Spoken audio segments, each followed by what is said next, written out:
आमच्या प्रिय बंधू बहिणींना ईश्वरच्या नावाने आमचा नमस्कार. सर्वे सरस संगे सकाळ या कार्यक्रमासाठी तुम्हाला स्वागत करत आहे. प्रत्येक दिवस पहाटे तुम्ही इस कार्यक्रम ऐकू शकता. तुम्ही पहा, ऐका, आशीर्वाद प्राप्त करून घ्या आणि इतरांना बी सांगा. ठीक आहे. आजच्या वचन जाऊया. लूका 7 अध्याय त्याच्या 36, 37, 38. एक फरीशी माणसाने येशू ख्रिस्ताला आपल्या घरामध्ये आमंत्रण दिला आणि म्हटला, या आमच्या घरामध्ये तुम्ही जेवा. आणि येशू त्या घरामध्ये गेला आणि तो जेवायला बसला. त्यावेळी त्या गावातली एक पापीण स्त्री येशू तिथं आहे असं तिला कळलं. ती हातामध्ये एक इतराच्या एक बोतल घेऊन आली आणि येशूच्या मागे उभं राहिली, पायाजवळ उभे राहिली आणि रडायला लागली, मी किती मोठा पापी आहे, मी किती मोठा पापी आहे. एवढं अश्रू वाहिली. येशूच्या पाय तिच्या अश्रूने भिगू लागले.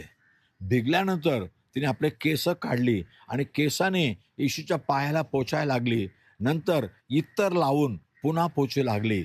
म्हणजे ती का असं रडायला लागली, येशूच्या पाय काय धुवू लागली, येशू मी एक पापीण स्त्री आहे, माझ्या पापाला धुवून टाक.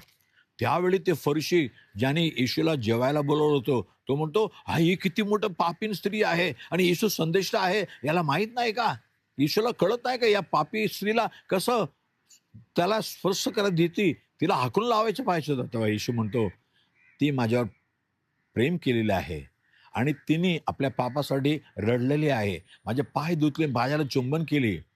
म्हणून हिने केलेला खूप सर्व पाप क्षमा झालेले आहे. 47 वचनामध्ये येशू म्हणतो, हिने खूप पुष्कळ पाप केलं ना, हो सर्व पाप मी क्षमा करून टाकले. कारण ती सगळं रडली, पापासाठी रडली. आज तुम्ही सुद्धा आतापर्यंत किती पाप केलं असेल, माझ्या येशूकडे ओरडा, रडून सांगा, येशू माझ्या पापाच्या क्षमा कर, मला शुद्ध कर, माझ्या मनाला शुद्ध कर, यापुढे पाप करणार नाही. येशू प्रभूच्या आशीर्वाद तुमच्यामध्ये येणार, तुमच्या पापाचे क्षमा होणार, तुमचे जीवन पवित्र होणार. चला प्रार्थना करू. पवित्र देव बापा, धन्यवाद प्रभू.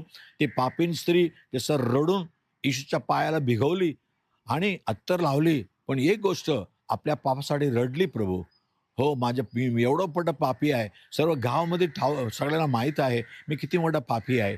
पण येशू तिला क्षमा केला, ते सर्व पापाला मिटून टाकला, जीवनाला शुद्ध केला. आज जे तुझ्याकडे मागतायत प्रत्येकांना येशूचं रक्त शुद्ध करू दे, त्यांच्या पापाचं शुद्ध कर प्रभू, मनामध्ये शांती समाधान दे प्रभू. आणि यापुढं पाप करायचं नाही, पण देवाचं लेकर म्हणून देवाचा आशीर्वाद मिळून घ्यावा. येशूच्या नावाने त्यांना आशीर्वाद करतो, येशूच्या नावाने मागितो प्रभू राजा. Amen, amen. God bless you. उद्या सकाळी आपण पुन्हा पाहूया. आमेन.